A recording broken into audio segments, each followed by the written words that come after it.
जमशेदपुर में मूर्ति विसर्जन के दौरान मां सरस्वती की 31 फीट ऊंची प्रतिमा में लगी आग, मची अफरा तफरी। जमशेदपुर के सिद्धगोड़ा में मूर्ति विसर्जन के दौरान 31 फीट ऊंची मां सरस्वती की प्रतिमा में आग लग गई। इससे अफरा तफरी मच गई। सूचना मिलने पर अग्निशमन की गाड़ी पहुंची और दमकल कर्मियों की मदद से आग पर काबू पा लिया गया। ट्रांसपोर्ट मैदान के पास राधा कृष्ण बॉयज क्लब की ओर से आयोजित सरस्वती पूजा आयोजित की गई। 31 फीट की मां की प्रतिमा में शुक्रवार की शाम मूर्ति विसर्जन के दौरान आग लग गई। आग लगते ही अफरा तफरी मच गई। विसर्जन जुलूस में शामिल युवक इधर उधर भागने लगे। लोगों ने पानी और बालू डालकर आग बुझाने का प्रयास किया।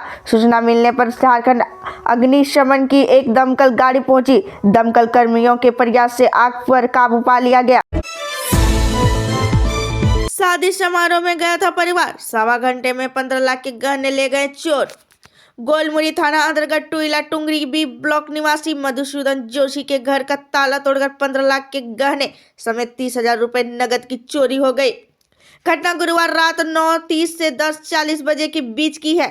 मधुसूदन जोशी परिवार के साथ सिद्धगोड़ा सूर्य मंदिर में आयोजित एक शादी समारोह में गए थे। लौटने के बाद जब मेन गेट का ताला खोल अंदर गए तो कमरों की स्थिति देखकर हैरान रह गए। अलग अलग कमरे में रखे 4 अलमारी का लॉक तोड़कर और एक अलमारी का लॉक खोलकर करीब 15 लाख गहने व नगद 30,000 रुपए की चोरी कर ली गई। चोरों ने एक अलमारी को दूसरे रूम में ले जाकर उसका लॉक तोड़ा। करीब 1.25 घंटे के अंदर ही पूरा वारदात को अंजाम देकर आराम से फरार हो गए। सावधान, पलक झपकते बैंक अकाउंट खाली। एक नई तकनीक में पीएम किसान योजना के नाम पर कर रहे ठगी। देवघर आशीष कुंदन साइबर अपराधी इतने शातिर हो गए हैं कि वे रोज नए नए तरीके से साइबर ठगी को अंजाम दे रहे हैं। अगर मोबाइल धारक सतर्क नहीं रहा तो पलक झपकते ही उनके अकाउंट को खाली कर देते हैं। साइबर ठग इन दिनों तकनीकी का सहारा लेकर किसी भी मोबाइल का हैक कर लेते हैं। उनके कॉन्टैक्ट लिस्ट में दर्ज दोस्तों व सगे संबंधियों को फोन कर झांसे में लेने के बाद साइबर ठगी कर रहे हैं। इतना ही नहीं, उस मोबाइल से जुड़े सोशल साइट व्हाट्सएप, इंस्टाग्राम व फेसबुक हैक कर फोन के सारे डाटा उड़ा ले रहे हैं। इन डाटा का उपयोग साइबर ठगी के लिए कर रहे हैं। रिम्स में सेंट्रल लैब कब तक होगा शुरू? झारखंड के स्वास्थ्य मंत्री इरफान अंसारी ने दिए थे ये निर्देश। रांची रिम्स में सेंट्रल लैब स्थापित करने का काम अंतिम चरण में है, लेकिन इससे शुरू होने में अभी समय लग सकता है, क्योंकि निविदा में L1 हुई कंपनी ने प्रबंधन में उपकरण उपलब्ध कराने के लिए कुछ समय का मांगा है कि वही लैब में कुछ उपकरण का निविदा का प्रक्रिया भी अभी पूरी नहीं हुई है। ऐसे में अनुमान लगाया जा रहा है कि लैब शुरू होने में अप्रैल तक का समय लग सकता है। हालांकि स्वास्थ्य मंत्री इरफान अंसारी ने लैब का निरीक्षण कर शीघ्र ही इसे शुरू करने का निर्देश दिया। देवघर में युवती को 24 घंटे तक रखा डिजिटल अरेस्ट, सीबीआई अधिकारी बन डराया फिर हुआ ये। देवघर में एक बार फिर से साइबर ठगी का मामला सामने आया है। नगर थाना क्षेत्र के विलियर्स टाउन इलाके की सिलाई का काम करने वाली और पीजी तक पढ़ाई कर चुकी एक युवती को साइबर अपराधियों ने डिजिटल अरेस्ट कर मानसिक प्रताड़ना दी। अपराधी के डराने धमकाने से युवती इतनी सहम गई कि वह 24 घंटे तक वीडियो कॉल पर उनके निर्देश का पालन करती रही। मिली जानकारी के अनुसार 6 फरवरी की युवती के पास एक अनजान नंबर में कॉल आया। कॉल करने वाले ने खुद को सीबीआई अधिकारी बताया और कहा कि सोशल मीडिया पर फोटो और वीडियो डालने के मामले में उस पर एफआईआर भी है। जब युवती ने इसे नकारा तो कॉलर ने एक और व्यक्ति से बात कराई। जेक ने जारी किया मैट्रिक और इंटर परीक्षा का एडमिट कार्ड। जेक ने शुक्रवार को मैट्रिक व इंटर का एडमिट कार्ड जारी कर दिया है। जेक अध्यक्ष ने सभी स्कूलों को निर्देश दिया है कि 3 दिनों के भीतर सभी परीक्षार्थियों के एडमिट कार्ड दे। झारखंड एकेडमिक काउंसिल जेक द्वारा मैट्रिक व इंटर की परीक्षा एडमिट कार्ड जारी कर दिया है। राज्य के स्कूल और संस्थान को डाउनलोड कर छात्र छात्राओं को वितरित कर सकेंगे। बताते चले कि मैट्रिक और इंटर की परीक्षा 11 फरवरी से शुरू होने वाली है। परीक्षा की तैयारी पूरी हो चुकी है। स्कूलों को निर्देश दिया गया है कि वे परीक्षा के लिए सभी आवश्यक मैया समान योजना का क्या? मैया समान योजना को लेकर माफी मांगेंगे हेमंत सोरेन, इस महिला नेता ने लगाई कई आरोप। बोकारो परिषद के प्रेस कॉन्फ्रेंस कर झारखंड लोकतांत्रिक क्रांतिकारी महिला मोर्चा के उपाध्यक्ष सरोज कुमारी ने मैया समान योजना को राज्य सरकार पर विफलता का आरोप लगाया है। सरोज कुमारी ने हेमंत सोरेन पर वादा खिलाफी का आरोप लगाया है। उन्होंने कहा है कि राज्य सरकार ने अपने बजट में 6200 करोड़ रुपए पर योजना के लिए निर्धारित किए थे, लेकिन अब तक जनवरी माह में महिलाओं को कोई समान राशि नहीं दी गई। यह वादा खिलाफी का मामला है और राज्य सरकार ने लापरवाही को लातेहार में प्रति महिला 2500 रुपए के हिसाब से 1 अरब 51 करोड़ रुपए का आवंटन भेजा।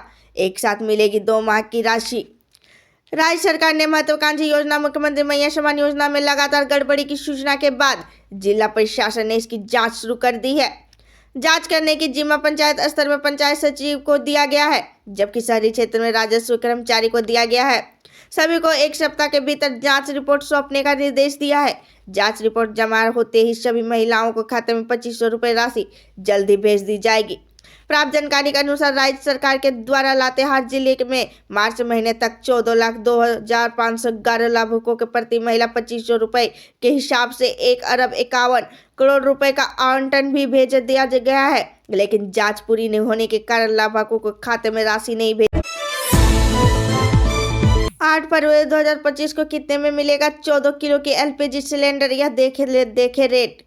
8 फरवरी 2025 को खाना पकाने वाली एलपीजी सिलेंडर की कीमत कितनी है? आज झारखंड में सबसे सस्ता सिलेंडर उन लोगों को मिलेगा जो पूर्वी सिंहभूम से जिले में रहते हैं।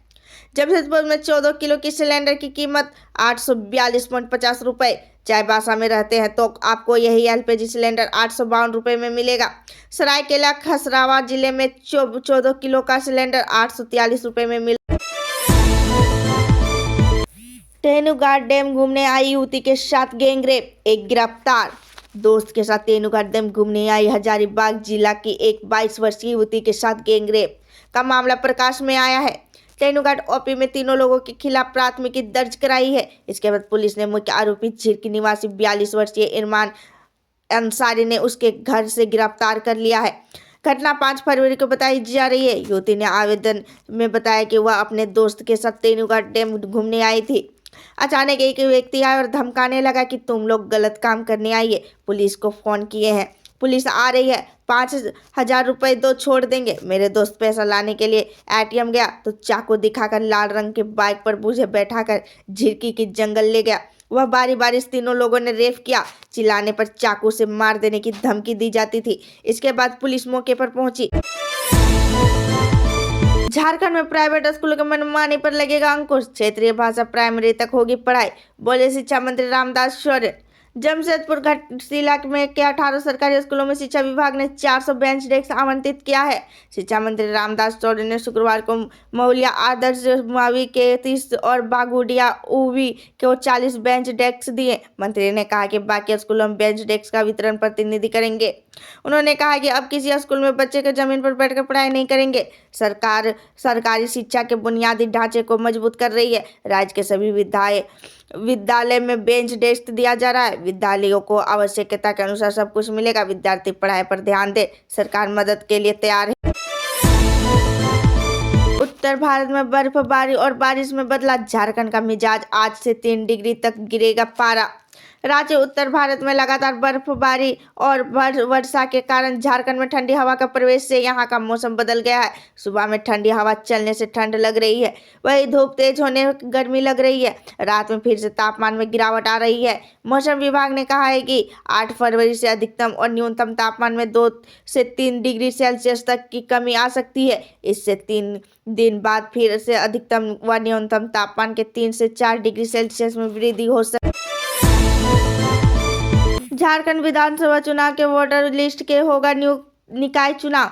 शुक्रवार के हाईकोर्ट ने स्थानीय शहरी निकाय चुनाव कराने को लेकर पूर्व परिषद रोशनी खलको बनाम झारखंड सरकार मामले में सुनवाई की। मामले की सुनवाई न्यायाधीश जस्टिस आनंदा सेन की कोर्ट में हुई। इस मामले के अदालत ने 4 जनवरी को आदेश दिया था, जिसमें 3 हफ्ते में चुनाव कराने का आदेश से संबंधित अवमानना याचिका दायर की गई थी। इस मामले में प्रार्थी की ओर से विनोद सिंह ने पक्ष रखा। वही न्यायालय के आदेश के आलोक में केंद्रीय चुनाव आयोग बताया कि up to data voter list राज्य निर्वाचन आयोग झारखंड ने उपलब्ध करा दी। ऐसे न्यूज से अपडेट रहने के लिए हमारे चैनल को सब्सक्राइब कर ले। फिर मिलते हैं अगले दिन नए न्यूज के साथ।